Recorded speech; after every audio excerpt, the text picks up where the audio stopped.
Happy morning, Sir Albert. Hi, happy morning, Mr. Arizal.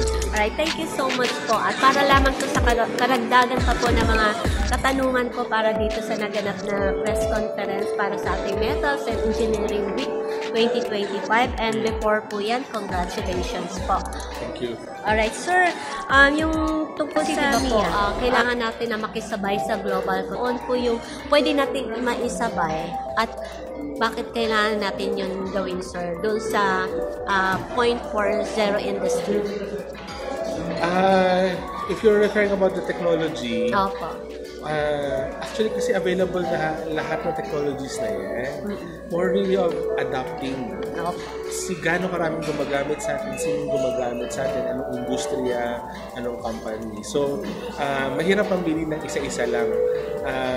Pero, based sa nakita namin experience, no, yung mga related sa ICT, katulad ng cloud computing, paggamit ng Google Drive, no, mga ganyan, or IoT, yung sensor, ito yung mga low-hanging fruits. Mas mabilis implement, hindi kasing gastos ng robots, for example.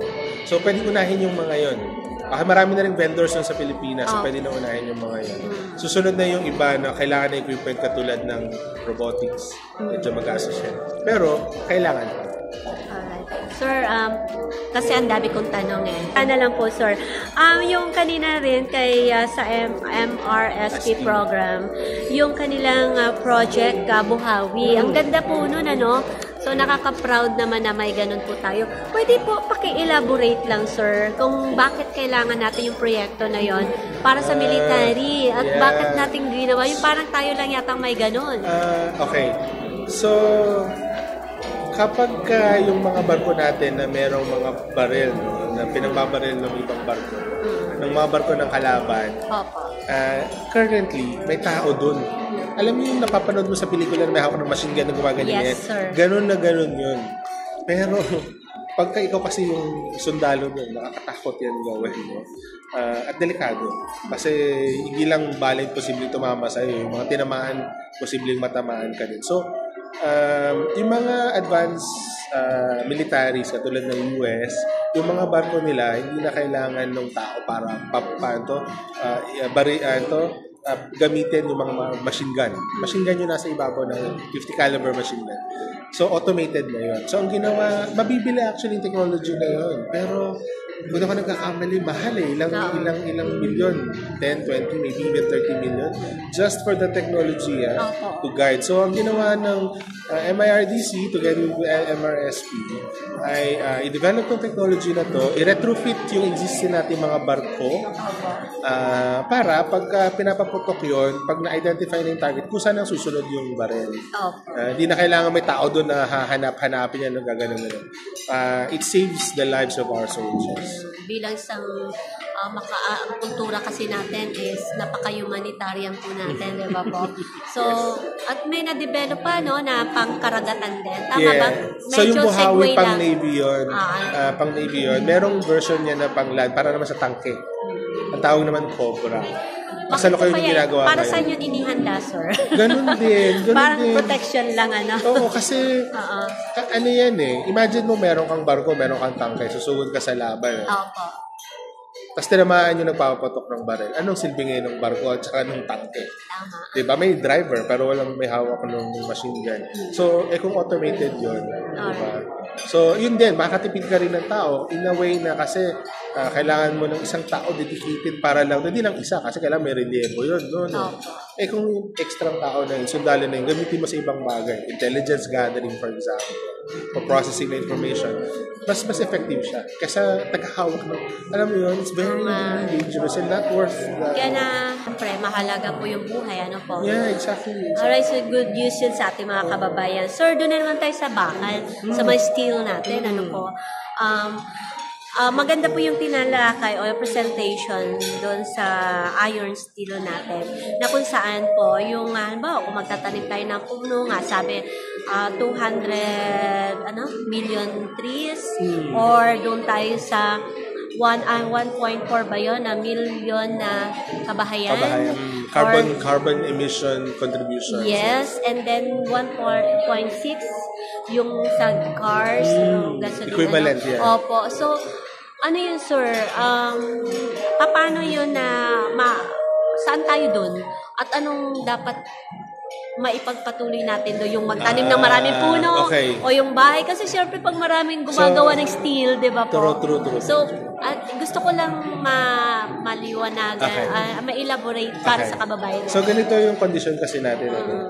Yung itong mga bagyo natin na hindi matapos-tapos, yung pagkalusong ng mga glacier natin na nagiging dahilan para tumaas yung level ng dagat, yung summer na sobrang init at tag-ulan na sobrang daming bagyo, or kapag ka nasa norte ka, taglamig na sobrang daming niebe, extreme weather conditions to. At na-identify naman na ng mga scientists na ang dahilan nito is yung global warming. At saan nagagaling yung global warming? Dahil nagpo-produce tayo ng excess na carbon dioxide na hindi ma-absorb ng ating planeta, ng ating mga forest at ng ating karagatan. Parang titimbangin natin dapat. So, balance lang. Yes, so may dalawang way para mabawasan yung carbon dioxide. Ayun. One is, magtanim ka pa ng maraming kagubatan. Kasi sila yung taga-absorb. Siya yung mag-absorb ng carbon dioxide nagpo-produce sa mga puno ng oxygen, nag-absorb ng carbon dioxide. Paano natin malaman yun, sir, na sapat na? Meron naman, alam naman natin kung ano yung average capacity ng isang puno. So, actually, may computations naman na ilang puno kailangan natin, gano'n at depende pa sa type ng puno. Pero may mga numbers naman. So, may technology na rin tayo doon, sir? There, we know actually how many or how much. The problem is, kahit magdagdag ka ng maraming carbon absorber or CO2 absorbers, kailangan mo rin bawasan yung current activity. Yung dahilan, yung nagpupulse. Ano ba ang major contributor ng carbon dioxide? One ay sasakyan. Okay? Pangalawa ay power generation. Pangatlo, yung manufacturing industries natin. Kasi pagka nag-process ka ng metal, nagsunog ka ng fuel, nagpo-produce siya ng carbon dioxide. So, ang tanong, paano natin mababawasan yun? Pwede tayo magtanim ng kagubatan, pero matagal yan lumaki, di ba? So ano yung mas mabilis? Efficiency. Improve the efficiency. How do you do that? Kaya yung pinakita ng presentation tungkol doon sa bagong way ng pagpo-produce ng steel, di ba? Na nakakat ang amount of carbon dioxide by 88% or something. That's a big benefit. Kung dati, nagpo-produce ka ng sobrang daming carbon dioxide, ngayon, konti na lang yung napoproduce. So, in short, nagiging efficient.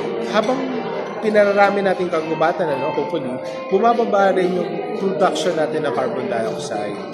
Kaya in total nito, hopefully, in the near future, ay bumaba yung amount ng carbon dioxide sa air para mabawasan yung global warming effect. Sir, sa naman po tayo sa building industry din, Kasi di ba po marami tayong kailangan ng mga skills or hindi. Sabi nyo nga, kailangan nyo yung talagang mahusay sa skills. Efficient, hindi lang gusto. Diba po? Tama ba yun? So, sir, kung ganun, dumami po yung mga estudyante natin at mas magagaling. Paano yun? Kasi hindi man sa ibang bansa, diba po? Paano natin mapakinabangan sila dito sa ating bansa, sir? Okay. Anong payo? Parang ganyan. Anong kailangan? Ano bang dapat? Lagi ko po narinig yung tanong na yan. Double-edged sword po yung skill na yan. Philippines have already established a reputation for training good medical workers, good teachers, good engineers. Okay? And the world is capitalizing on it. Okay? They are always willing to hire Filipinos. That's not bad per se. Pero ang masama dyan, kung yung naiiwanan sa atin ay kulang ng skills. So, kailangan natin i-train lahat para pati itong naiiwanan may skill din. Kasi hindi naman lahat willing umalis. Hindi naman actually, madalang gustong umalis Maraming gustong mag-stay pero wala kasing available work at sayang yung skill nila kung pwede silang kumita ng mas malaki sa ibang bansa kaysa dito. Pero tandaan natin hindi lahat ng brain drain ay walang positive effect. For example, during the pandemic, maraming mga OFW nagbalikan. Marami rin Indiano mula sa United States, Sila yung mga marami doon na skilled workers sa US. Nagbalikan sa India. At pagbalik sa India, nagtayuan ng mga kumpanya, nagtayo ng mga services, So, it helps the local economy to actually grow. Ganon din sa Philippines. Maraming OFW pagbalik dito, nagtatayo ng restaurant. Pero sir, tama yun doon na sa ibang bansa. Kasi, di ba po, tinitimbangan natin yung dumami yung steel or industry dito correct, sa bansa. Correct. So, maganda nature na lang. Hindi, ang concern ko kasi, may mga tao na ayaw ng gumalaw kasi sabi na, ay, masasayang lang magkakaroon ng brain drain. At least mayroon. Yeah, my point is, kahit may brain drain, ituloy mo lang yan. Tama. Kasi hindi mo alam kung kailan magbabalik. Masaya pa nun. Pag bumalik tong OFW to na skill at may experience, may dalang kapital. Yes, sir. Ekonomiya natin makatulong. Yes. Sa papasok to correct. Maybe not now. Maybe the next 5 years is painful to see them leave. But maybe in 10 years, 20 years, they come back. Diba? Maybe the next generation, they are all coming back. So we never know. At least yung pagbabakal nila doon na lang. yung pera ate. Ekonomiya ate. Ang talino natin, sir. This is true kasi yung pera papadala nila sa family nila, ginagamit pambayad ng tuition fee, pambayad ng services. So, hindi naman net negative yun. Nawala lang yung skill. Pero napalitan ng cash. Ang talino talaga ng Pilipino.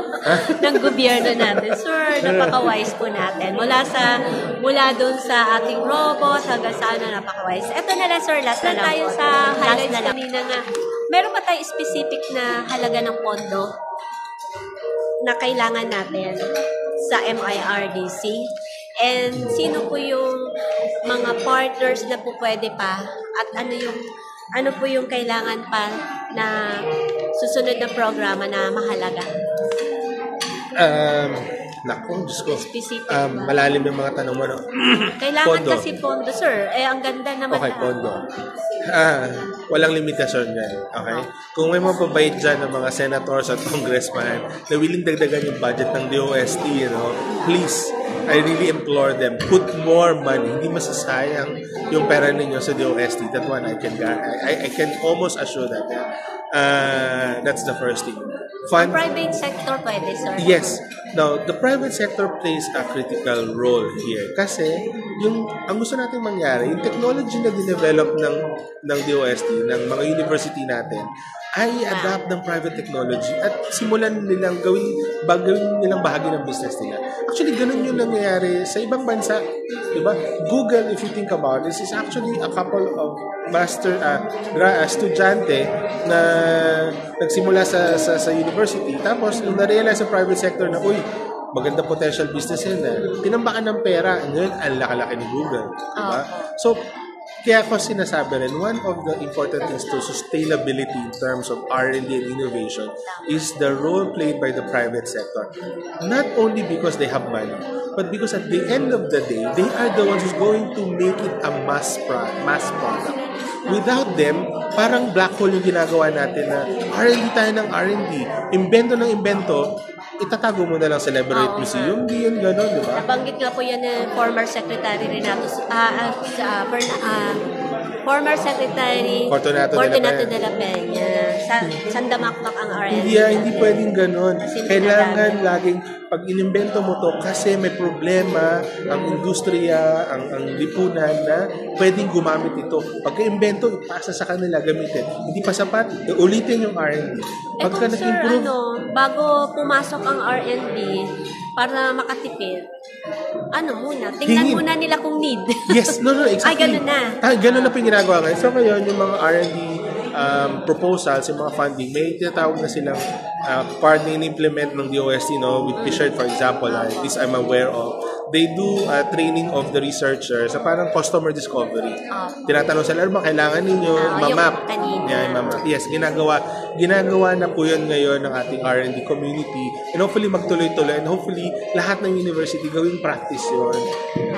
So sir, maganda po maintindihan ng mga clients na minsan nare-reject sila or standby lang or medyo tumagal. Yes. Dahil may ganun pala na. Yes, tinitingnan kasi kung ba?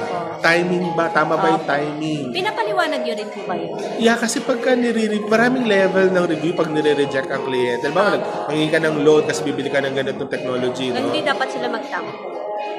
Kasi hindi naman sila nire-reject dahil ayaw sa kanila. Nire-reject sila dahil hindi pa hilaw yung proposal. Yung ginagawa natin, hilaw. So, kasi nakikita naman namin na need nila Hindi lang namin makita, bibili ka nga ng equipment, mangungutang ka ng 5 milyon, sinong tao mo? Hindi kasama sa plano mo na mag-hire ka. Akala mo, porke ikaw may-ari, gagawin mo yung lahat. Hindi, no? Di ba? Masyado kang busy. Pero kung nilagay mo yun doon sa proposal mo, no, pag bili ko nito, mag-hire ako ng ganito, o ipapatrain ko yung existing kong tao sa TESDA, okay, mas believable to. Mas mataas. Yes, at saka mas mataas yung success rate niya.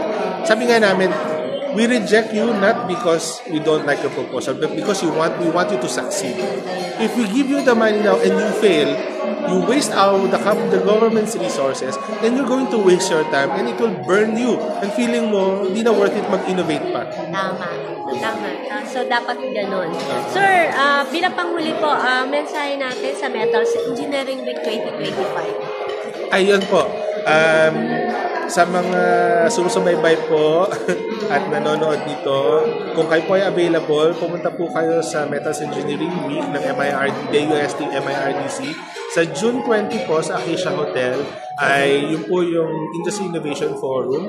So, nandun po yung mga iba pang mga MSMEs mag-share na kanilang experience. Yung mga talk din po tungkol sa iba technology at mga services na pwede nyo mga avail. So, punta po kayo para makita nyo kung anong posible in terms of innovation, Industry 4.0 technologies. Thank you so much, Maraming Sir salamat Albert. po.